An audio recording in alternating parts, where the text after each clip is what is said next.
Hello and welcome to the Edufuturists podcast. This is episodes. I'm a bit fearful about saying the episode because sometimes we then put them out in a different order, so maybe I shouldn't say anything. This is supposed to be episode 167. It might not be, but who knows? Sometimes we make up numbers, sometimes we don't. Yeah, 167. Yeah, it's good to be with you. I'm Dan Fitzpatrick. Everybody, my name's Ben Whittaker. We are missing the wonderful, inimitable Stephen Hope.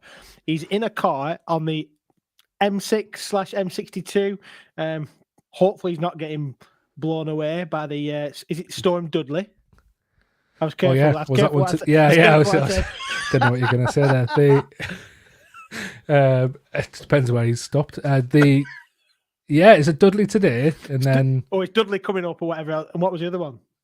Oh, I don't know. We've had some wins in the UK. For those of you who are listening outside of the UK, it's been a bit. Although I did notice today, so this storm that's hitting tomorrow is going to hit the southwest coast of England pretty badly, and Wales, south coast of Wales. I know where you're going with this. Right? Literally a month ago, like the storms in the northeast of England, like 2 doors up from me. Trees came down, fell on the house. You still drive around anywhere in the northeast. You still drive around, and anywhere where there's a group of trees, I think they call that a woods. Yeah, forest. Like half of them are down. Trees down everywhere. Today on the news, Boris Johnson, our fearless leader, the Prime Minister. That sounds bizarre. Is sending in the army for down south. They've had an emergency Cobra meeting. Emergency Cobra meeting about up north. You just say, "Put your big coat on." It's like we just get on with it, don't we? But we won't. We know what an emergency Cobra meeting means for Boris Johnson, isn't it? Is it cheese and wine? And wine.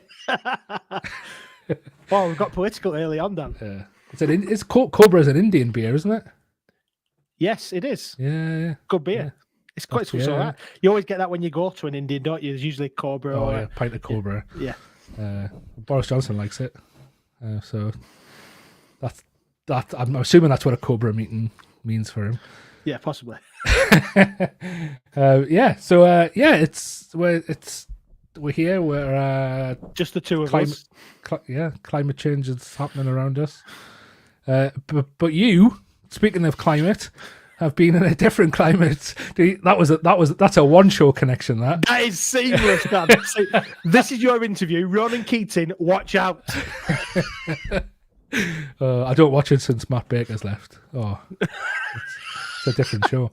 Go ahead, tell everyone what climate have you been in? So yesterday I got back from Tenerife. So for those of you who are watching this, you might be able to see increased shine on the forehead and a little bit of a bronzing.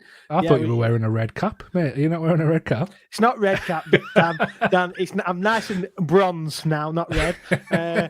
We just got back from Tenerife. Been there with the wife and children, which was lovely. Just a little bit of resetting, defragging, whatever you want to call it. Just nice to be able to be in a different part of the world, not having to worry about emails and chat and notifications and next bits of work, just having a little bit of downtime. So it's been good. It's really good. That's good to hear. Although I did, because myself, Ben and Steve have got a Google chat group, and I did notice you're a bit more active than usual with your holiday in the old chat. Well, I wondered whether that might come up tonight, to be fair, because I was thinking to myself, I feel like I'm posting a lot in here. That's probably because I'm not working. I've got more time to watch crap and think, oh, why don't you watch this? So I think I even sent you like videos of the Super Bowl halftime show, didn't I? And all sorts of stuff like that. It shows this is a passion. It's not work. Yes, it's a passion. Yeah. Well, remember what the old sage said. I don't know which sage said it, but find a job you love, and you'll never work a day in your life. But the Super Bowl halftime show. That was some show.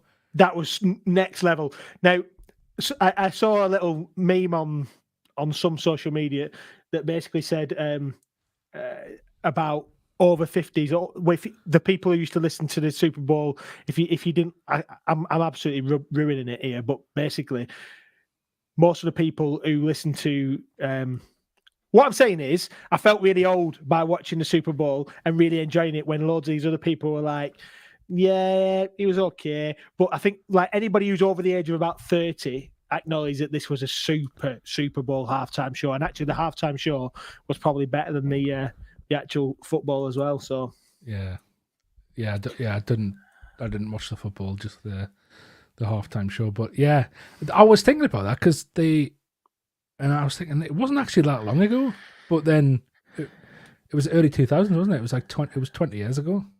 Yep. Like, I've got memories of, Dre, Eminem. Forget about Dre, yeah. But like, it was Dre's comeback, wasn't it? That album. Yep. Eminem hadn't been around long.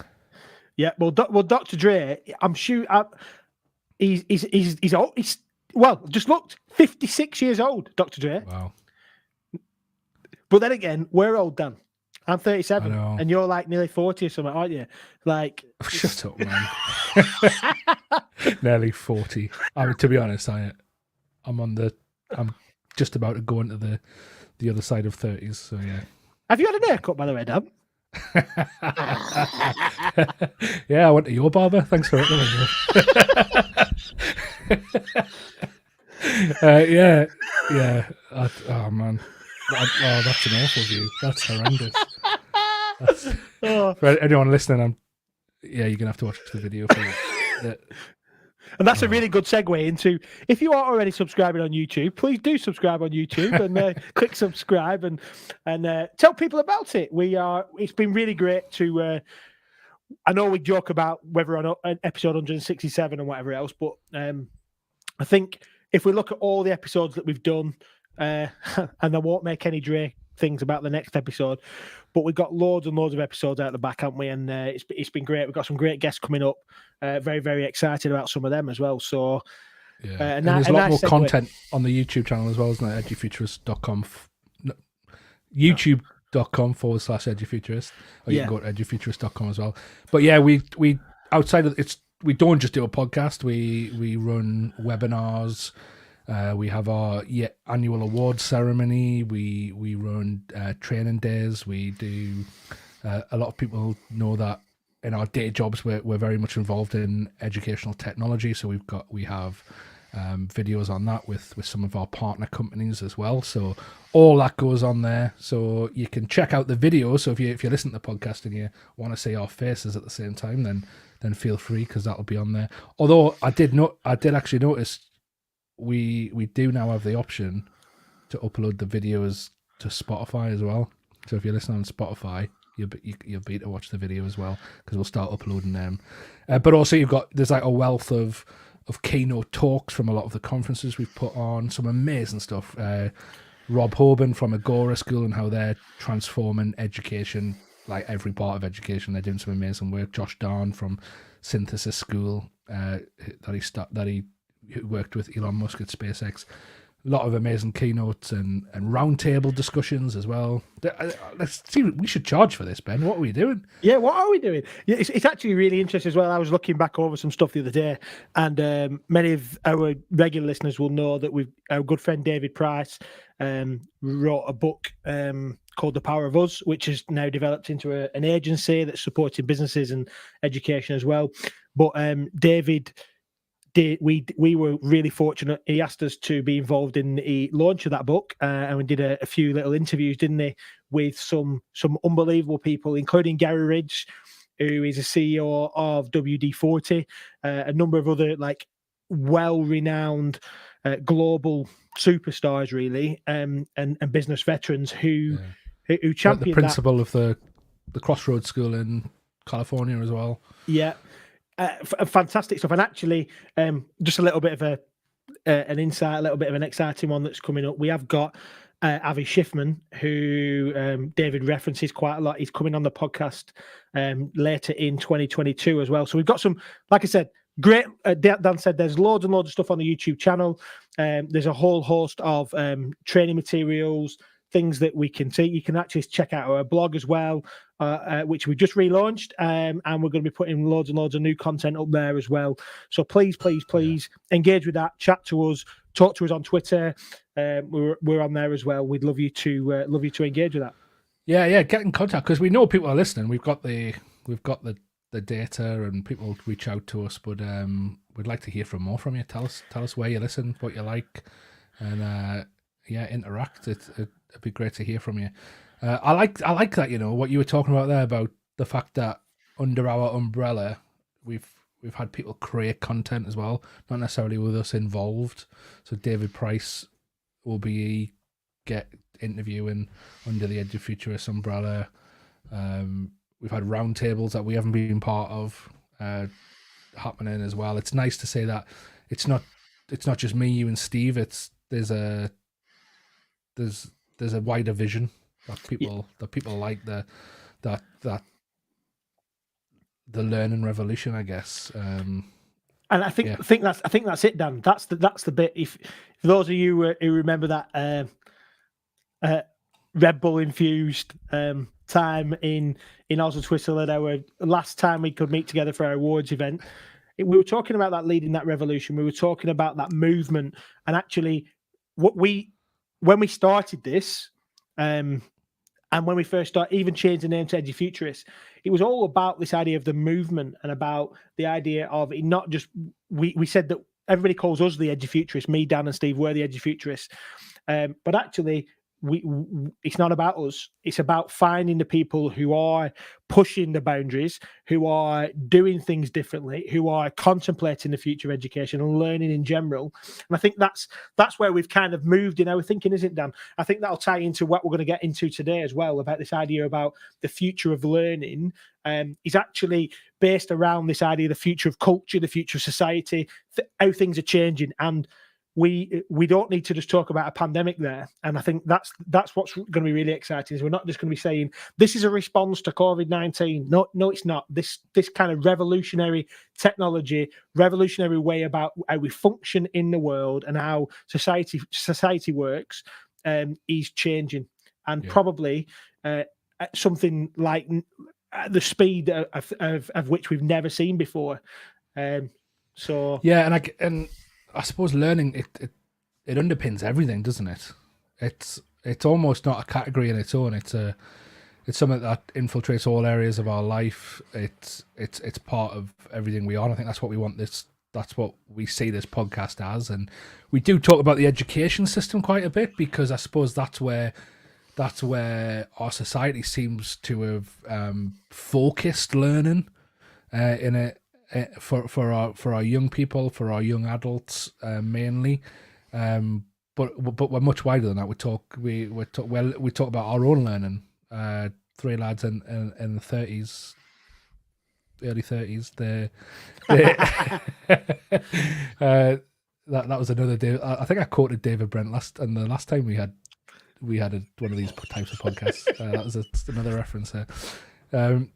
So it's. It's I've got a friend, a mate of mine, who we. Oh, is this going to be one of them name drops again that you normally do? No. Are they famous, Dan? He's not. He's not at all. Although he was in, have you seen the Netflix documentary Sunderland Till I Die? Don't tell David Price, but no, I haven't. He's in the opening scene of that. But we just speak to each other in David Brent quotes. That's literally we don't actually have a normal conversation.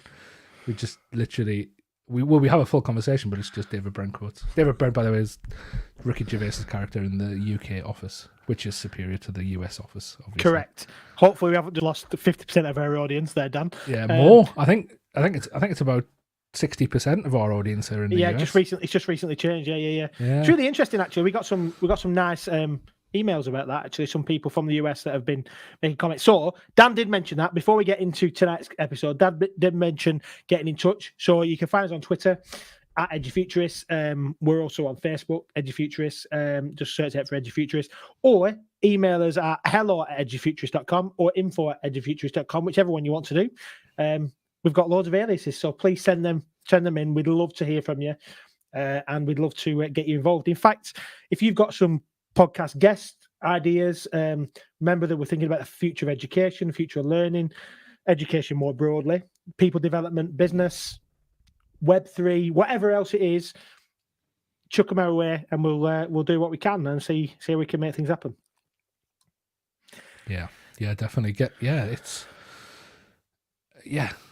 Well, I suppose if you're I know we've got some exciting things coming up as well in terms of talking about some of the brands and products that we like as well, and introducing you guys to those people.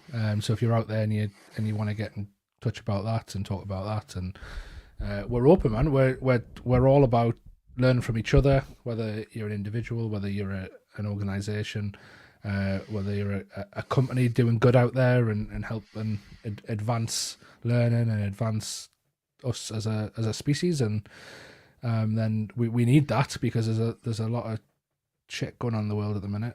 100%. We've got Russia about to invade Ukraine. We've got possibly the worst prime minister that's ever been prime minister in the UK.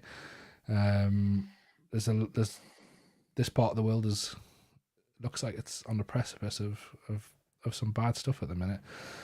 So cheer us up, mate. Help us learn. Come. Let's work together on this. And speaking of working together and trying to form a revolution in learning. Seamless, Dan. Seamless. You might have noticed that there's a bit of a revolution going on in technology. I read recently that over the next 10 years, so 2022 at the minute, between the year 2022 and the year 2032, there'll be more I can't speak. There'll be more technological change in those 10 years than in the last 100 years. Wow. Which is, when you think, just over 100 years ago, the Wright brothers invented flight. Yeah. In the 1960s, we went to the moon. Yeah. Like, computers were invented, the internet was invented. The iPhone. Just everything that goes into that. If more technological change is going to happen between now and the year 2032 than all of that time put together, then we're in for a crazy, crazy, crazy decade.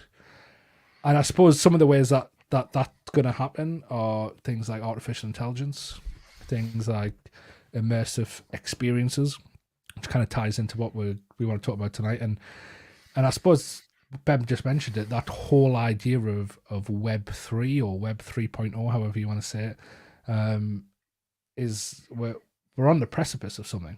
Something's happening, and I don't think the average person knows that much about it, apart from an image on a computer sold at an auction for a lot of money. Like, literally, apart from that, of a monkey. Yeah. Apart from that, I don't think a lot of people know all about it, to be fair. But it's happening. It's bubbling away, and there's a lot of people are comparing it to the internet in 1999. And then what happened between 1999 and 2009 is massive. We think, well, was it 2008 that Apple launched the iPhone? So think of what the internet was like in 1999. 9 years later, the iPhone was launched. The progress that happened in that 9 years. What's the next decade with the technology? And people are saying the Web3 technology, which we're going to get into, is actually more transformative than the actual internet itself. So, wow. Yeah. So this is one of those episodes that we don't know when it's going to end or how it's going to end, and we'll probably have to look at the clock or get a knock from our respective partners. Go, maybe it's time to call it a day, lads. Or Steve will pop on and go, hey lads, I'm back from my journey. What are you still doing on here, or whatever else it looks like. But this is a conversation we're going to continue.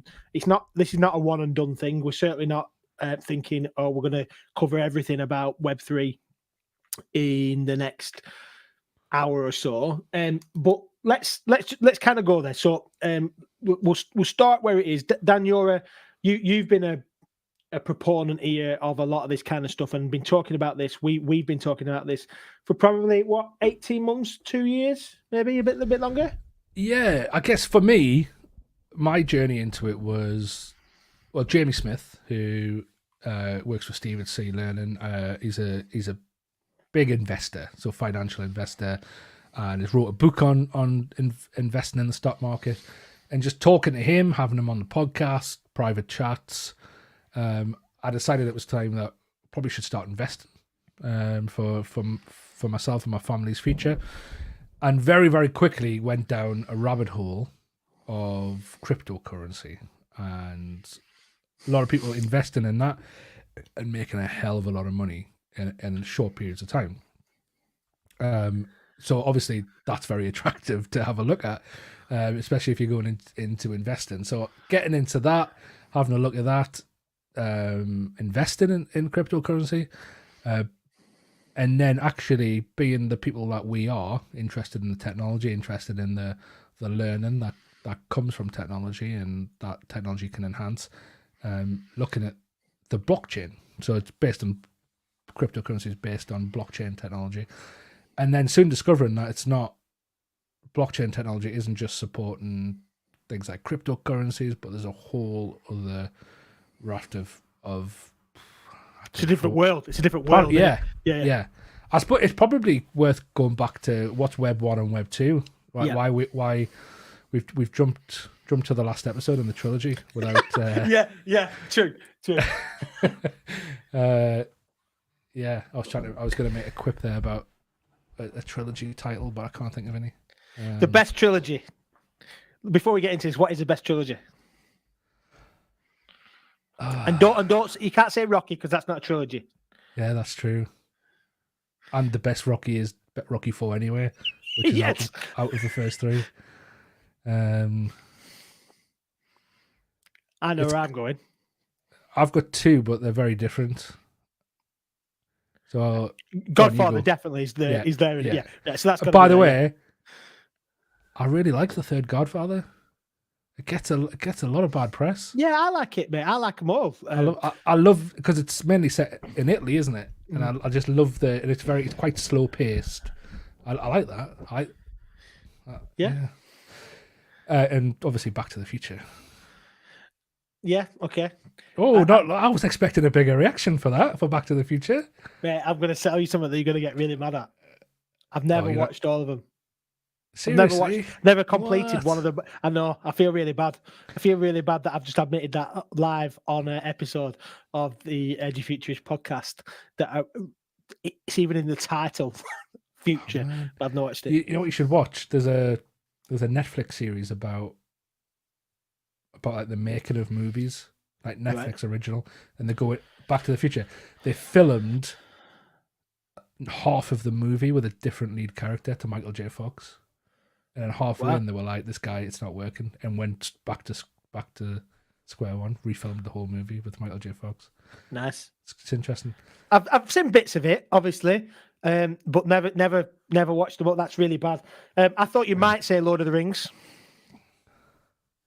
I watched Lord of the Rings when I was at secondary school. Every Christmas. The week leading up to Christmas, back when schools used to do fun things in the weeks leading up to holidays. Oh yeah, they were the days. Every minute counts now, though, Ben. What we used to do was one of the days, the whole school. So if you're familiar with the northeast, my secondary school was about 3 miles from a place called the Metro Centre, which used to be the biggest indoor shopping mall in Europe at one point. And so every Christmas we'd have a day trip to the cinema in the Metro Centre, and for 3 years running, it was when I was at secondary school, it was the 3 years that Lord of the Rings came out. So got to see it like 3 years running.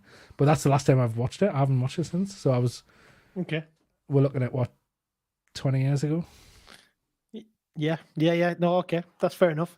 I get it. I think there's a couple of others, aren't there? Before. Yeah, Planet of the Apes, a bit left field. Dark Knight. Watched all that. The Dark Knight. Yeah, That's a good one. That's a good. One. That's a good trilogy series. Although the first one, I'm not a fan of the first one. Second and Mm, third are good. Yeah. What about this one? Iron Man. Don't even dare. You just pulled your face out. I saw it. You just pulled your face. You cannot say the Iron Man films. They are good, but they're like, how do I describe it? It's like eating a bag of sweets where you're like, this is really, really nice while you're enjoying it, but it's not a meal. It doesn't fill you up. I felt like that with Iron Man. Okay. Whereas like somewhere like Godfather, I'm like, yeah. Do you know what I mean? Yeah, I do. Yeah. I don't know where that analogy came from. A bag of sweets that doesn't fill you up. You could have used McDonald's. People say that about McDonald's, don't they? Yeah. You eat it and you go, yeah, and an hour later you're hungry again. Yeah. Yeah. I'm not having any of that stuff at the moment with. Oh, you're doing that crazy diet, aren't you? Oh yeah. Well, it's good though. Lifestyle, crazy lifestyle. I mean, not diet. Yeah, it's coming up this Sunday. It'll be 4 weeks.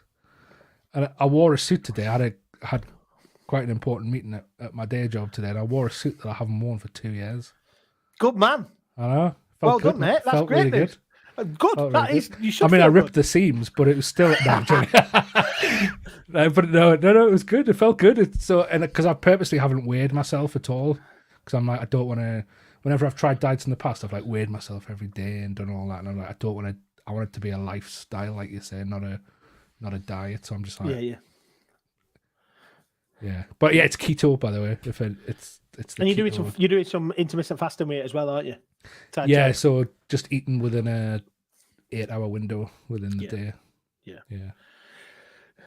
Well done, mate. That's good. That must feel good that you've managed 4 weeks. The habit is potentially there, isn't it? Some people say 28 days is a habit. It hasn't felt like a burden at all. I haven't like got the end of a day and wanted to like pig out or. Mate, you had some massive headaches right at the beginning. Yeah. Well, they do say, don't they? Like that first week, you have like they call it the keto flu, but then you realize that there's certain like electrolytes that you're not getting, so you have to supplement it. And to be honest, I'm not doing that. I'm part of some Facebook groups where like people like measure everything and they take certain supplements and spend money on like a lot of money on stuff. I'm not even doing that. I'm just like, you know what? If it's gonna be a lifestyle, I can't be measuring things out. Downloaded the MyFitness app, and I haven't inputted anything because I'm like, I don't want it to become a task. Do you know what I mean? Like a task that I have to do. I don't know. It's early days, and I've got a lot of weight to lose and get back into a healthy lifestyle. It's early days, so but it feels good. And Julia, my partner, she's doing it, and that's obviously a massive help as well. Because if I was doing it alone in the household, then it would be very difficult. Yeah, but like I said, 4 weeks. They say a lot of people say the science says 28 days. A habit is created, so It's like it's if it's in the thing. Noticing you there. I'm drinking cider. You're drinking water. It's usually the other way around. Yeah, I mean that's one of my drinks. I do have another drink next to me as well. Is it alcoholic? Yeah. But it's the only because then on the diet you can only have spirits, essentially. Right. So just a little whiskey to lubricate the podcast. Yes. Lubricate indeed. So you were gonna start explaining the difference between Web 1 and Web 2 and Web 3. Yeah. Before we got into trilogy conversations. We're half an hour in. So Web 1, it was essentially what the internet was. Remember back in late 1990s, you literally went on and read things. That was the internet. People went on and read lots of text. So it's receiving information. Yep. Web 2, social media. The dawn of social media, those early 2000s into the mid 2000s. You got to contribute to the internet. You became, and now that we're all Web 2 natives, aren't we? Like we literally all contribute constantly. We put our feelings, we put our dinner, we put everything into whatever social media platform we're using. We blog, Ben loves to blog. Check out his latest blog at edufuturists.com. See what you did there. That very good. Very good. What we're doing now, we're creating a podcast, aren't we, to put out onto the internet. Content, yeah. It's a This is content. Web 2. So we're not just consumers of the internet, we are contributors to the internet. Web 3. Just before you got that back, just on Web 2, I think it's really interesting. Like, think about your first foray into social media. Did you have Bebo? I didn't have much, you know. MySpace. I didn't have any of that. Yeah, I didn't have a Bebo. I think I was a little bit too old for MySpace? Bebo. I had MySpace. Were you recording your own songs? And Yeah, mate. really? Seriously? No way. Oh, just you, or did you have a band? I had a band, Dan. You know that. I had a band. What's it? Were you singing? Yep. Wow. This stuff will not exist on the internet. Is MySpace? Where there? Is MySpace still available? I don't even know. I don't know. But then you got into Messenger, didn't you? So Facebook Messenger, not Facebook. What was it called? MSN Messenger. Mate, it's still there. MySpace.com. Still exists. What's your page? Is that what you call it?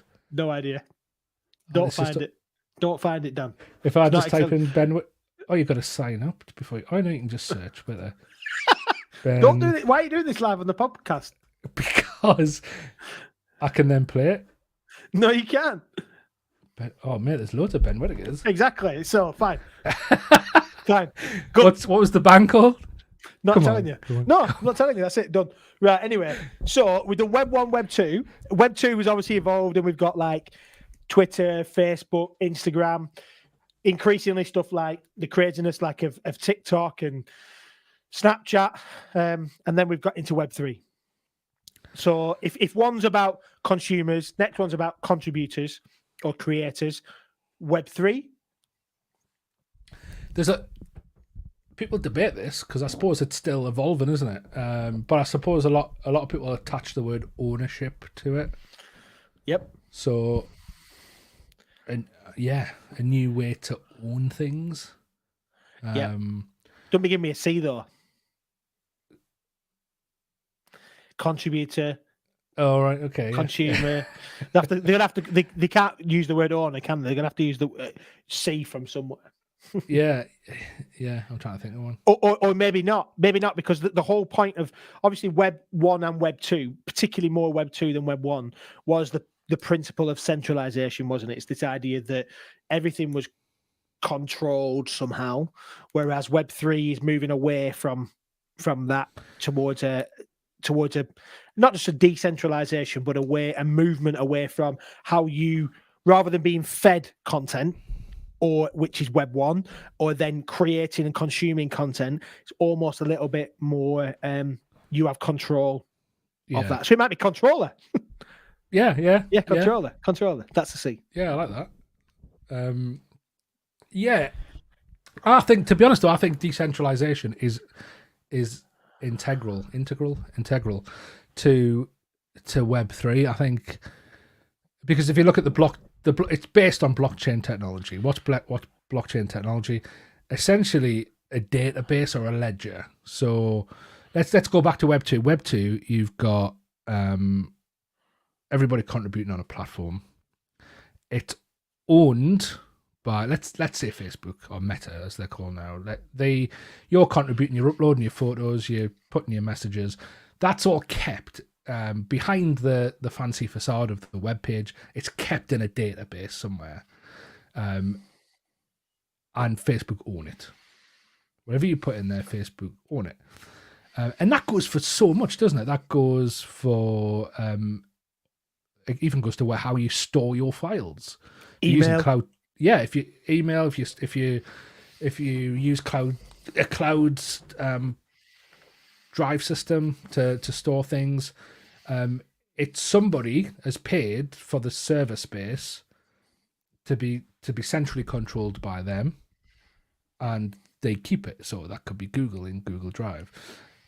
However, blockchain technology, although the coding of it is written by somebody to tell it what to do, is owned. It's essentially that ledger, that database, but it's not owned by a single person or entity. It's on a chain. a lot of computers at the same time. So it could be on millions and millions of computers at the same time. Why does that matter? Well, because if it's on everybody's computer and a lot of people's computers at the same time, then it can't be changed for a start. I mean, one computer could try and change it, but it doesn't match up to the other computer, so it's rejected. The coding rejects it. So there's almost it's almost a bit democratic, I guess, in terms of it stays verified because of the amount of computers it's stored on. And also the fact that it's in different computers as well, just to add into that, is that encryption element, isn't it? Which we'll talk into a little bit in a moment. But that idea of the fact that it's split up means that it's easier.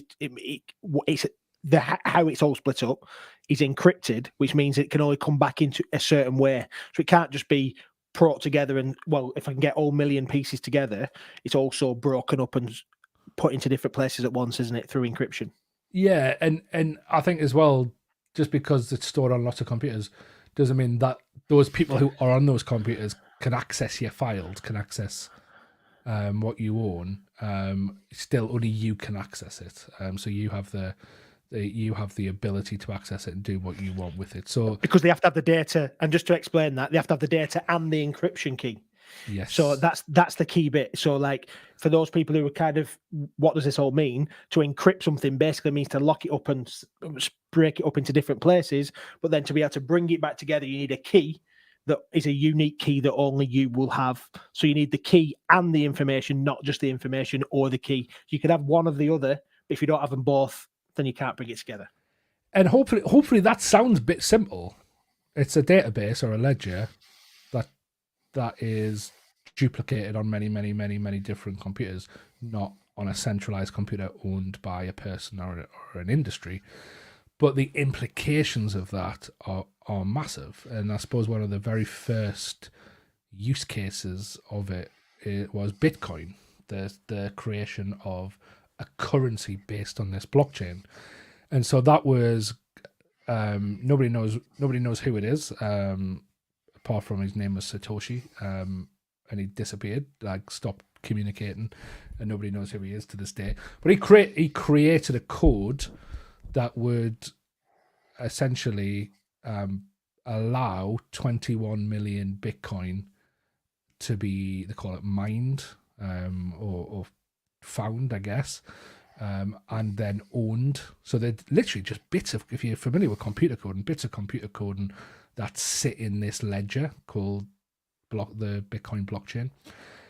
And because the code is written and can't be changed, why can't it be changed? A lot of people say this, don't they, Ben, that well, how can Bitcoin be secure? Because somebody could literally just go in and change the coding on it. The person who created it could just go in and change the coding. A lot of what gives Bitcoin its value is the scarcity. Only 21 million will ever be in existence. I've probably on Twitter noticed people making the argument of, oh, well, someone could go into that and reprogram it to make double that. But then you're screwed because your value halves or whatever. But actually, because it's coded and then decentralized across, even if someone was able to get in and try to change the code, the thousands or millions of other computers that are holding this blockchain, this database, will reject it. I think the easiest way to explain it really is if you write a letter and you photocopy that letter and post it out to 1,000 houses, you can change the one that you've got in your house, but the 999 in other people's houses haven't changed, have they?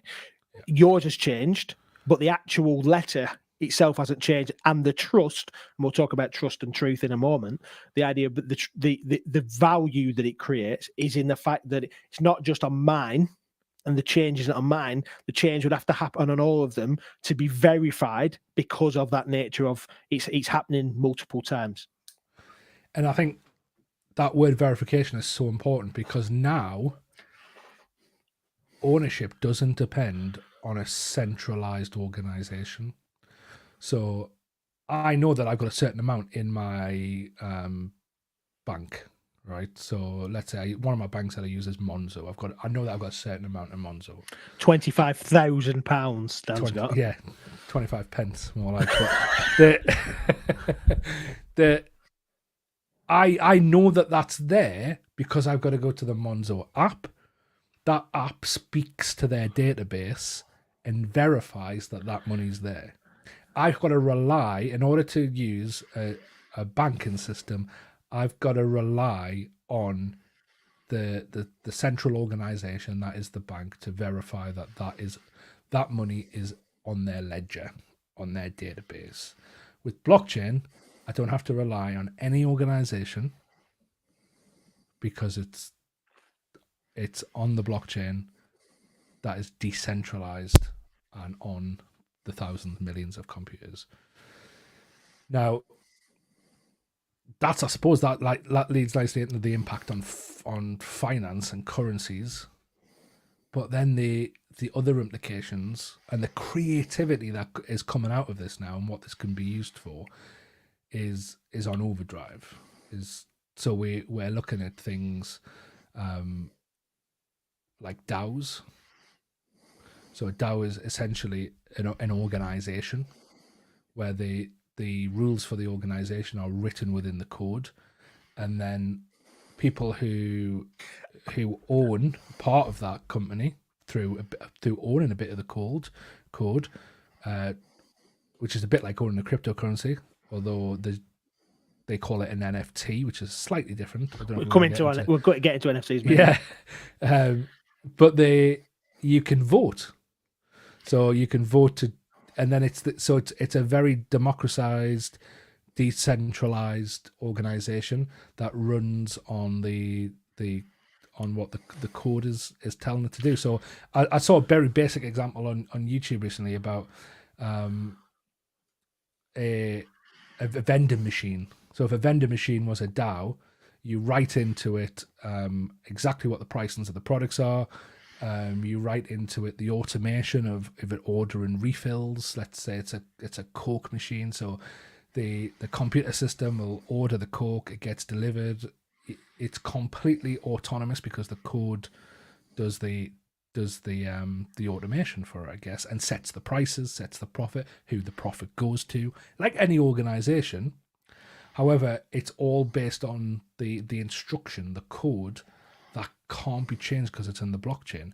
However, if a majority want to change it, because remember we said if you change one of the copies, the others will reject it. However, if a majority of the copies are changed by voting, then it can be changed. So that implication is huge, because then you've got autonomous organizations that are running off code, and then the implication then for artificial intelligence to be built into that and to help with decision making is crazy. Let me just jump back a bit before we get into artificial, because I think that is massive, and I think that'll be massive for learning and for the world in general. But from the concept of a DAO, spelt DAO for those people who were just listening as well and don't listening to our dulcet northern tones, like decentralized autonomous organization. And I think that's really important that we understand those elements. It's an organization, so it's not just an individual.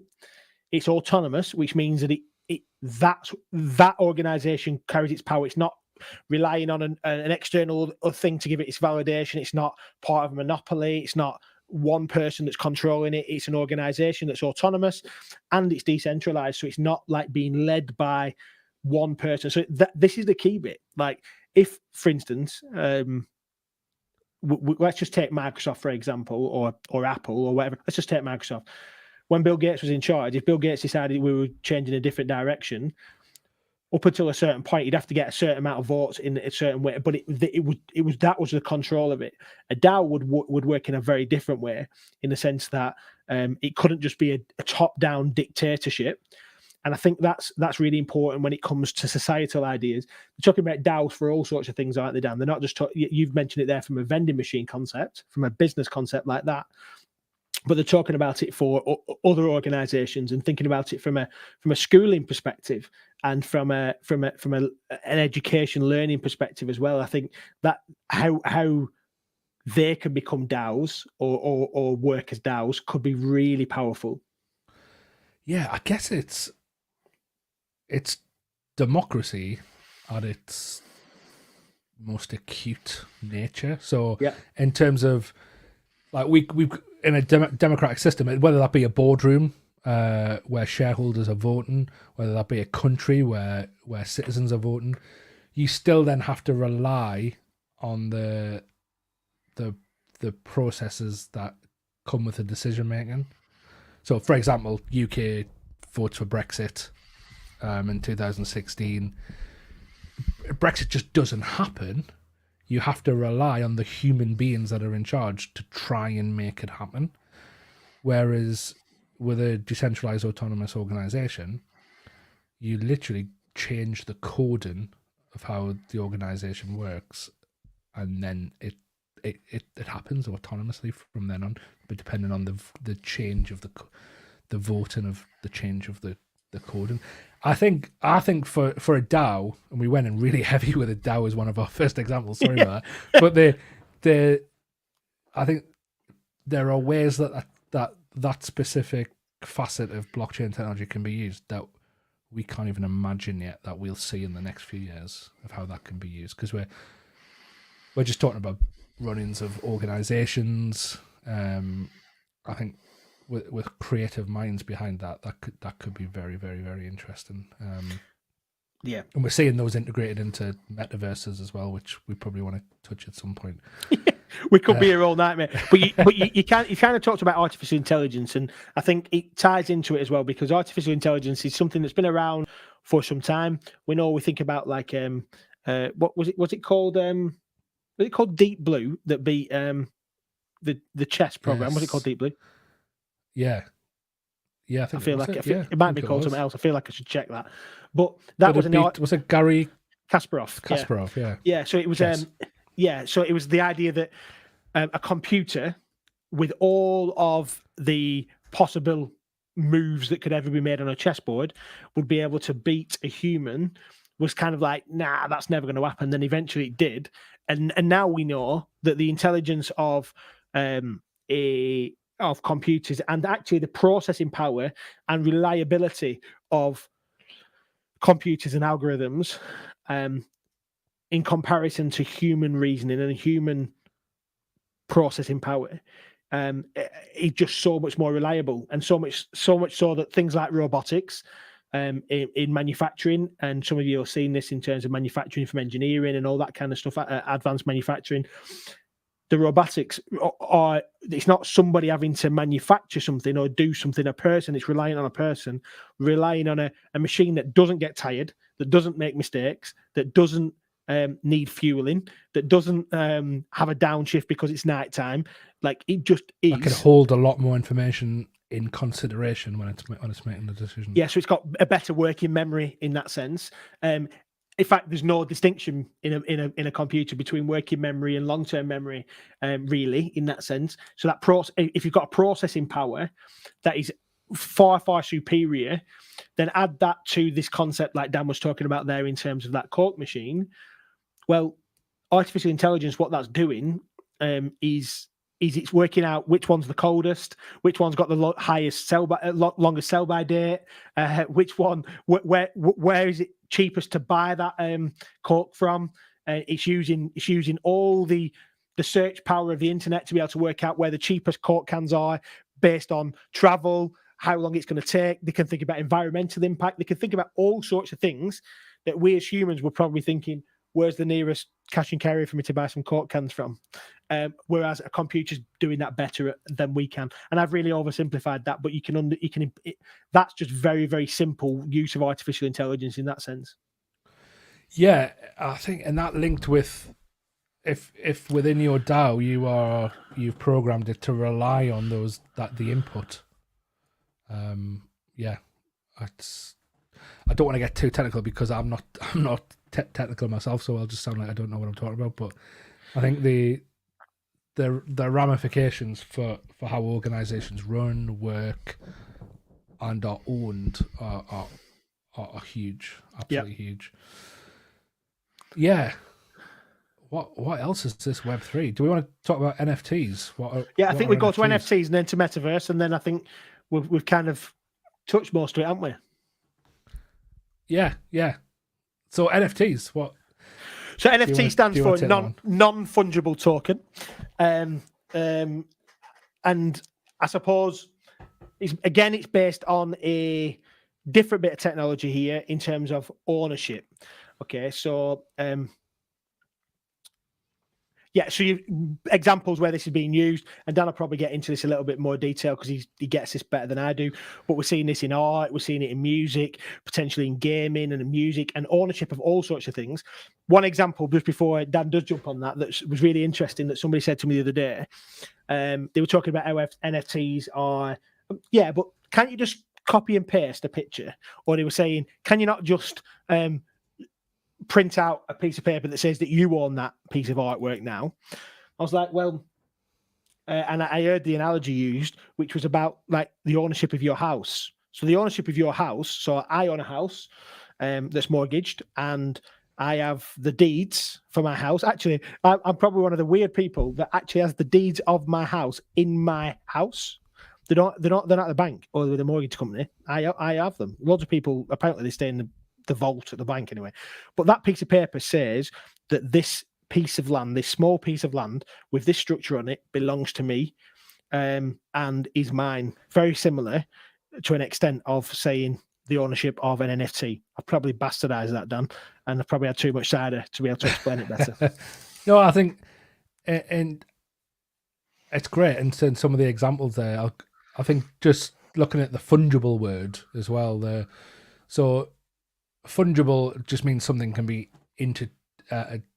changed with something else. Can be, so for example, like when Bitcoin was created, each Bitcoin is a bit of code that can be owned. However, one Bitcoin code equals the next Bitcoin code equals the next Bitcoin code equals the next Bitcoin code. So so Bitcoin is measured in its value. It's usually against the US dollar. So if one Bitcoin is, and at the time of recording this, I think it's at about $42,000. So if one Bitcoin is worth $42,000 and I own it, Ben's bit of Bitcoin is also worth $42,000 because they're interchangeable. So cryptocurrencies are fungible, so they're interchangeable. However, non-fungible tokens means that every bit of code that's created on the blockchain is not interchangeable. Yeah. So I might get together and we see this. I might be an artist and I might create a series of artwork, 10,000 of them. That seems to be what people tend to do. Around 10,000 bits of artwork. However, each of them are non-fungible. So if I own a bit of artwork that is created in the same series as a bit of artwork that Ben owns, so one example, probably the biggest example is the CryptoPunks. One just went for 26 million. 26 million last week it went for. Which is essentially, or was it a Bored Ape? Can't remember if it was a Bored Ape or not. No, it was a CryptoPunk last week. CryptoPunk. So it's essentially just a pixelated image a very pixelated image of a profile picture of like a cartoon head. Went for $26 million. 24 it was, 24 million. Oh, sorry. Yeah. Just chucking out 2 million. You got that Bitcoin you've got, you're just throwing out 2 million here and there. But that was created in a series of 10,000. Bit like when Satoshi created Bitcoin and it's part of a series of 21 million. However, the difference is that CryptoPunk is not interchangeable with the other CryptoPunks. Yeah. It's non-fungible. So if I own a CryptoPunk for $26 million, wish I did, Ben could own a CryptoPunk that was worth $1 million or 10,000 or nothing. So the value is individual to the asset. And the assets then become more valuable based on a number of things, don't they? So they become valuable based on, you talked about earlier about the idea of rarities. So you had something that if something has got a certain amount of rarities, that means that it's obviously more rare than other things, and that adds its value. But also, it's the collective value or the collective that creates the value. So if Dan is willing to pay $24 million for a NFT CryptoPunk, well, that's the value of it. It's not. There's no external, almost standard of finance that determines the value of a piece of art or the value of that NFT, and that's really important because we look at and most people think from a currency point of view. And we talked about this a few weeks ago, Dan. The value of the pound or the value of the dollar is based against the amount of gold that is in the US reserves or that's in the, and it's not. Do you say it was 1970s, Dan? That's 70s, yeah, 74 maybe. Yeah, it was, which is just madness because like most people you talk to now would still think that, even if they've heard about this. But the actual value is of an NFT is nothing to do with any kind of external standard or let's just say the governor of the Bank of England or the World Central Bank determines this is the value of that currency. That is not the case anymore in terms of NFTs. That's right, isn't it, Dan? Yeah, I guess it's with an NFT, it's what someone's willing to pay for it. That's the value. Yeah. And I suppose that becomes a bit more complicated with a fungible token, which is a cryptocurrency like Bitcoin, because then it's how much are people willing to pay for one, but a lot of people are paying for them at the same time. Whereas, which I suppose is why I think art has slipped into the NFT world very, very easily, because if you think the traditional way of selling art is quite similar to NFTs in terms of how it gets its value anyway. Like if someone creates an NFT, if someone creates an artwork and it goes up for auction, it's how much someone's willing to pay for it, and obviously there's a lot of things going on in the person's mind when they're deciding what they're willing to pay for it. That could be who painted it, or they're famous, the rarity of that piece of art, how much it might be worth in the future, other pieces are worth at that same point. Also how much somebody else has paid for a similar type of artwork. So there's obviously a lot going on there, and quite similar to NFTs. The only thing that I guess, in coming back to the ownership side of the NFT, is because it's recorded on the blockchain that you own that NFT. So that code and that bit of code, that long bit of code of numbers is linked to, so the metadata for that coding is linked to that image to say that you own it. Now somebody could right click on it and save it onto that, and that's what Ben was getting at before. That board, that wasn't a board, it was that NFT punk, that crypto punk that was sold for $24 million last week. I could literally right click on that image and save it to my computer, and I have the same image or a copy of that same image as the person who paid $24 million for it. Now that messes with people's minds, because they're like, what? I have the same image. Yeah, but you don't own it. It's not yours. You've got yourself a copy of it, just like my uncle, by the way, is amazing. My uncle is called Ken, my dad's brother. He's amazing at replicating famous bits of art. Like absolutely like amazing at it. Not in a dodgy way. He's not selling them and pretending that it is the art. But he's just an amazing artist. I could ask him to paint the Mona Lisa, and I bet 99.9% of it would be just like the Mona Lisa. However, it's not the Mona Lisa. It's not. It would probably be worth 50 quid. And how would you know the difference? Well, you'd know the difference because of the metadata that you're talking, which is this idea of the metadata is kind of like the word meta means beyond.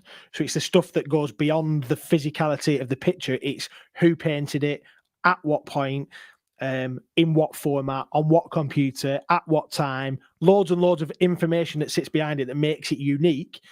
And it's that metadata that you own as the owner of an NFT, as well as the image. Because that's the thing is that some people might print those out and put them on their wall.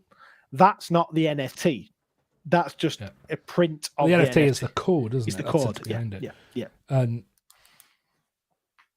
I think I think in 10 years' time, we're going to look back at NFTs and have a bit of a laugh that NFTs were so closely associated with just art. Yeah. And I think the reason for is because, in fact, people are developing this technology as we speak. It doesn't just have to apply to things within the digital world. So, for example, an NFT could be the key to your house. Yep. So you bring up that NFT, scan it on your door, and it verifies on the blockchain that you're the owner of that NFT. Yep. And lets you into the house. Nobody else can use it apart from you with that because it's encrypted key. It's the key thing that we were talking about earlier. And I think the potential for that is huge. Like when you go to buy a car, you sign that in the UK. You sign that is it a V5 form? Yes. I don't know where I've just pulled that from. Is it yeah? Yep. You sign that, or you buy a house, like you're saying before. You sign your contract. You get the mortgage company sends you the wad of paper, and you've got to go through and sign where they've put all the little with one of these with the little tabs. The little tabs. Yeah, like what is writing on paper? What does that even? That can burn. That's destructible. This is the point of it. One of the massive benefits is that this is not on paper, like you're saying. It's not bricks and mortar. It's not the ownership still remains whether that person decides or not. And actually, if somebody broke into the vault of the bank where the house deeds are and literally changed that front cover and changed who it was, then legally the deed is the ownership of the house. So they would own it. Now, obviously, there'd be proof a bit like the fact that you live in it. There's postal records, all that kind of stuff. But the truth is that deed has changed. The ownership of the house has changed, and you pass on that ownership, don't you? And I think there's something really quite exciting about this from a physical perspective as well as a digital perspective. And I think it really comes into its own when you consider the parts of the world where formal centralized systems for ownership don't necessarily exist. So when you look at developing countries where this bit of land's mine because it's been in my family for generations, it's not in a bank anywhere. It's not on the government might have a register of it, but in a lot of those governments could just come and take it away. And that is exactly what happens.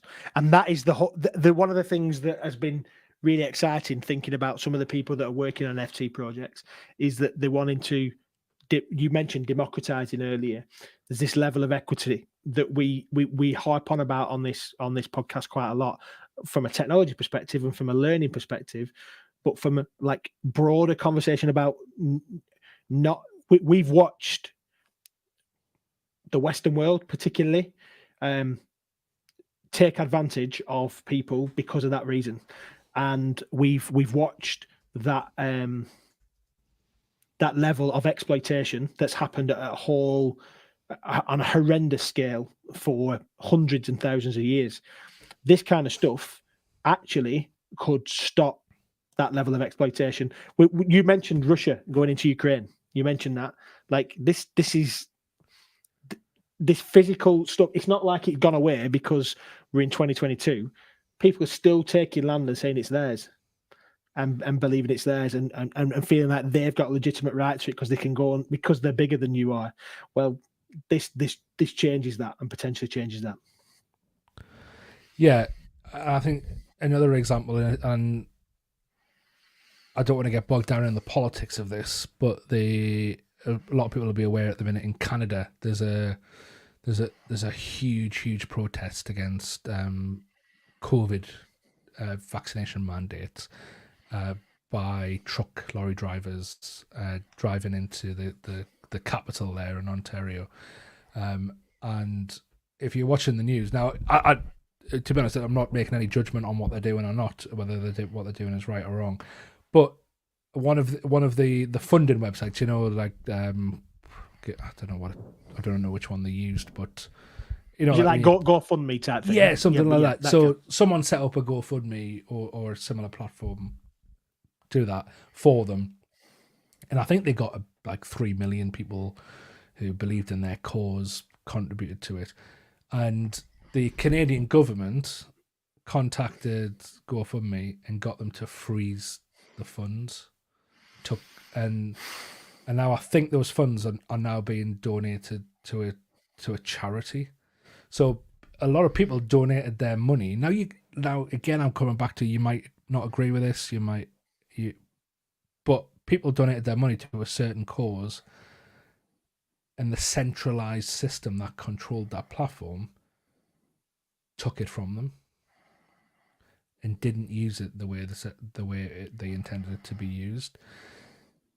Interestingly, someone set up a Bitcoin equivalent and raised, and in the centralized systems, including the government, can't touch it. They can't touch it. It's there. Now that brings on a whole host of questions. The decentralized finance, decentralized governance, that is separate from government, is separate from big corporation. And this is where it gets potentially interesting. Is the fact that if you are a multi-billionaire, trillionaire, whatever you are, or if you're the prime minister of a huge country and you've got the power to enact some emergency act that says we can freeze this or we can stop that. There's a whole thing in the US at the moment about the Ripple and the work around Ripple and trying to freeze that as a method for people making money through XRP and other crypto elements there. There's a whole conversation that's being had at the moment about who's in control. And that is the essence, really, of Web3. It's the essence of who's in control. And should it be small pockets of individuals? Should it be an elite? I was talking to my dad earlier, actually, interestingly, who's interested in all this kind of stuff, and he's kind of a bit nerdy like me as well. And he was saying, throughout history, there's always been haves and have-nots. There's always been elites, and there's always been the working people. And there's been time after time after time, there's been a rebellion of the people against the elites, and then somehow these people have become elites themselves, and then there's had to be another rebellion, and there's been multiple, whether we look at that in the UK, whether we look in the US. Think about even the fact of independence in the US. How did this get from Trilogy's Dark Knight into US independence?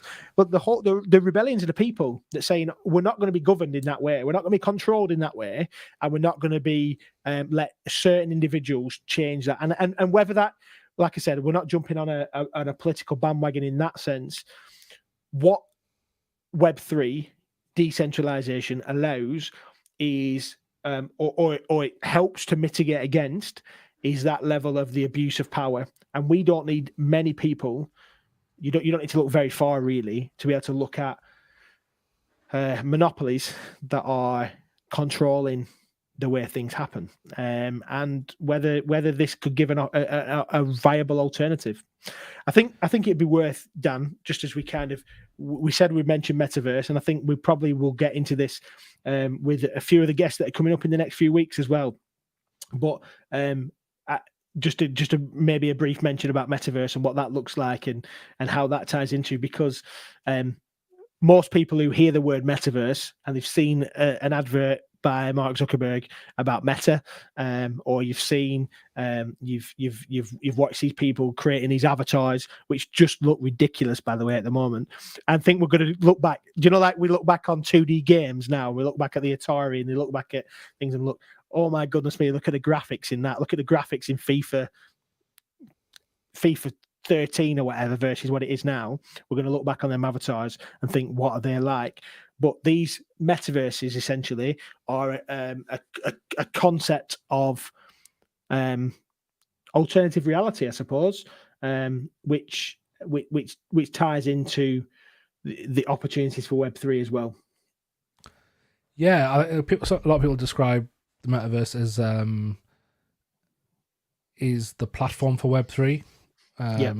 It's interesting because I know a lot. There's a lot of things come together to create the metaverse, hasn't there?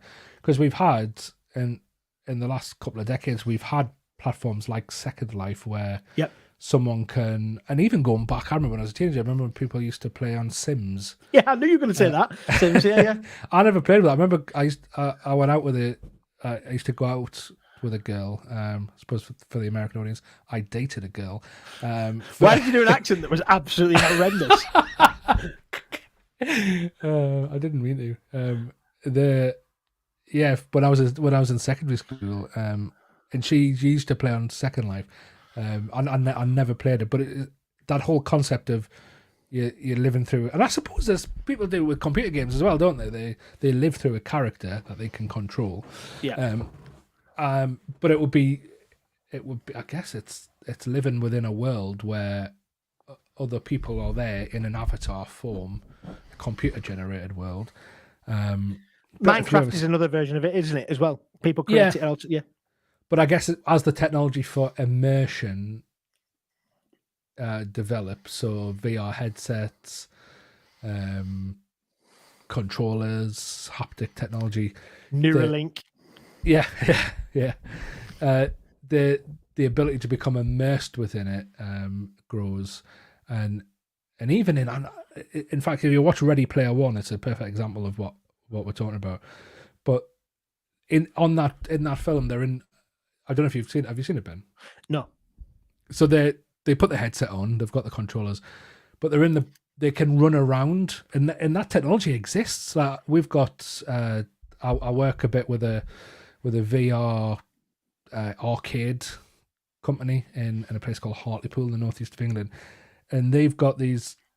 They're a bit like a treadmill, but they're circular, and you stand in the middle, and you have like something around your waist that keeps you secure to like a pole in the middle.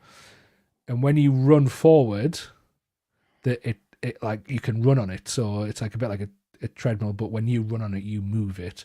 So you're not going anywhere, but you're running. And within the VR game, you are moving as well. And you can turn left, you can turn right, you can run as fast as you can. And with the headset on, with the controllers in your hands, you're very, very immersed in that game. And not just in a way where your hands are controlling the movement, your body is controlling the movement. And in this arcade, they've also got I should give them a name check, really, considering I'm talking about them quite a bit. It's called Never Labs, NEVRLABS, Hartlepool. If you're around Hartlepool, do check them out. They've also got a flying machine, so you lie on this frame, and if you move forward, you literally with the VR headset on, you move, you go downwards. If you pull back, you go upwards. I'll be sick. I'm telling you now, I'll be sick. But you're using every muscle in your body, because if you imagine, like, to turn left, you're having to literally move your whole body left. You're having to move your whole body right. If you're watching the video, I'm doing the actions. You got to literally good move, man. Good move, man.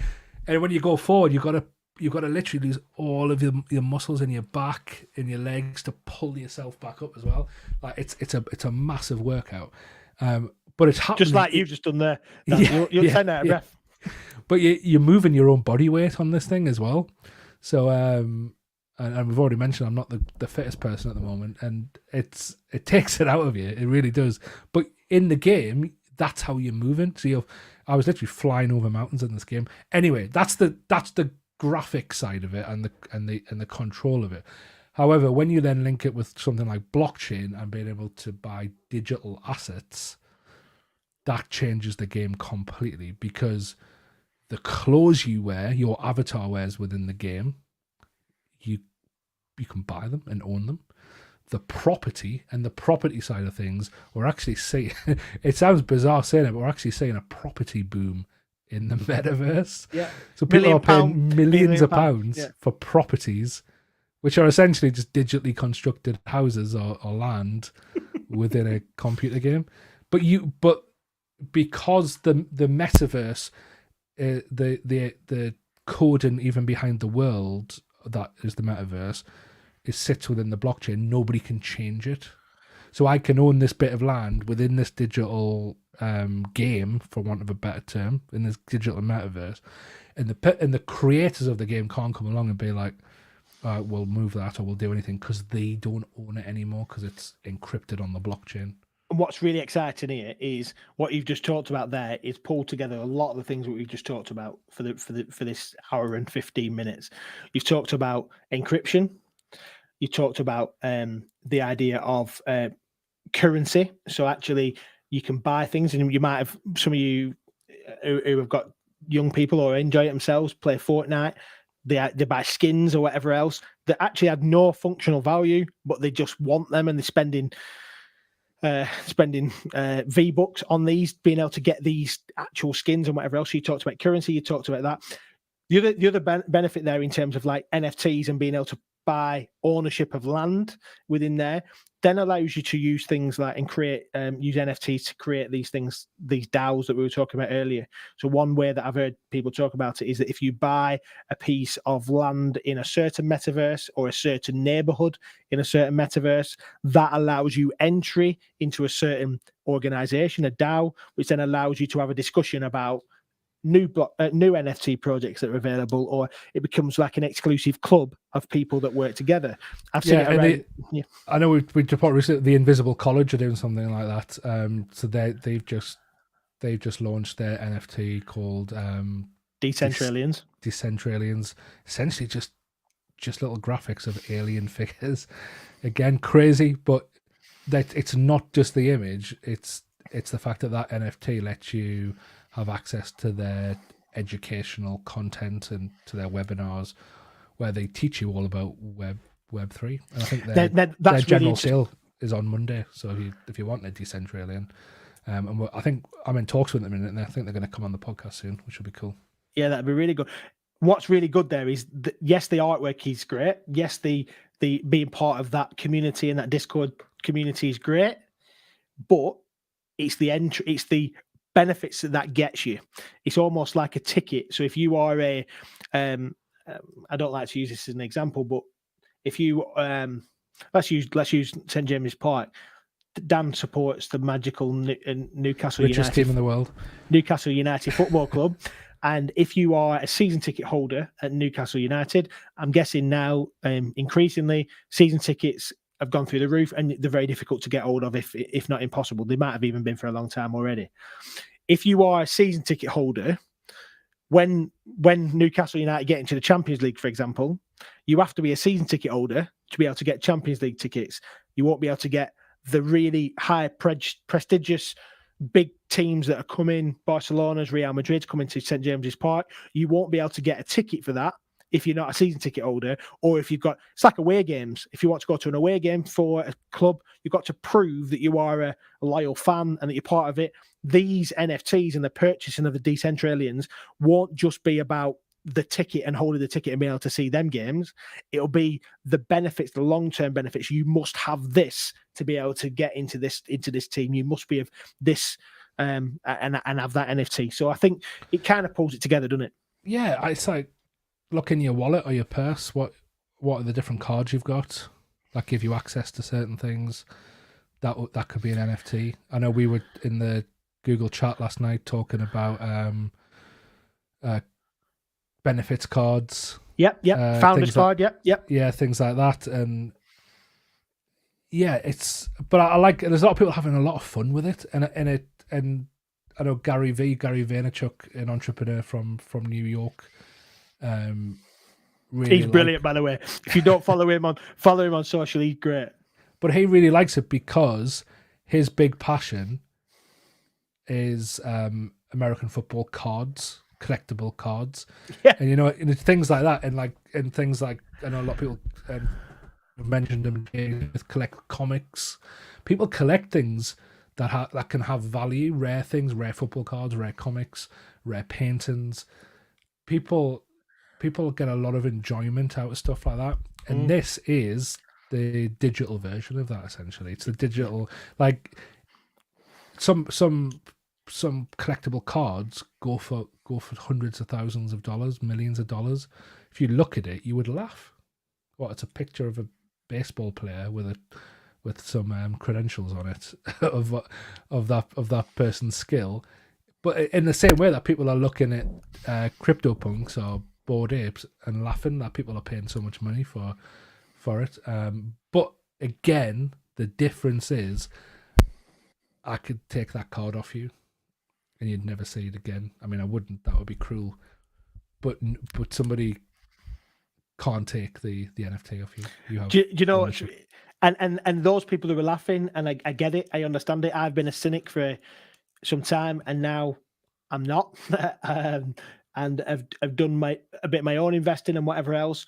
One day I'm just going to be retired to an island in the Bahamas, hopefully. But the whole principle behind it is that the early adopters of everything, and we don't need to spend ages talking about the change curve, but the early adopters of everything are always in the minority. They're always the people that everybody thinks are crazy. They did Dan's mentioned many times the idea of the TV was never going to. Why would anybody sit and look at a wooden box in the corner of a room? It's not going to happen. Well, it did. That's a quote. That was Daryl Zanuck from 21st Century Fox said that. Yeah. Crazy. Why would anybody stare at a plywood box for hours on an evening? Mental. When the TV was invented. Yeah. So every single one of these things, and we're not saying that all these things will come to pass, because there's been lots of things that have been flying cars and all the things that were going to come to pass. These are going to be the next big thing. This is different. Yeah, and I think we've got to be careful to say this. We're not offering financial advice here whatsoever. And NFTs, and Gary Vee says this as well, 99% of NFTs will go to zero. Just like 99% of trading cards aren't worth anything apart from the card that they're printed on. It's exactly the same, but there'll be value in some of them. You go to a comic book shop, it's worth £3. A rare comic that has value assigned to it because of lots of different factors like rarity and all of that. So yeah, I suppose I often wrestle with this. I know we talk about this a lot, but I think there's a certain, if you're just doing it to make money, it's a gamble. And I think that's the same with cryptocurrency at the minute as well. But if you're doing it because you believe in the technology and it genuinely interests you and you're getting enjoyment out of it, then that's what you're doing it for. You're not doing it for the financial incentive, I guess. And if it starts to be worth a lot more, then bonus, I guess. But obviously, and I think we also go by the principle of we never invest, we never buy things that we can't afford.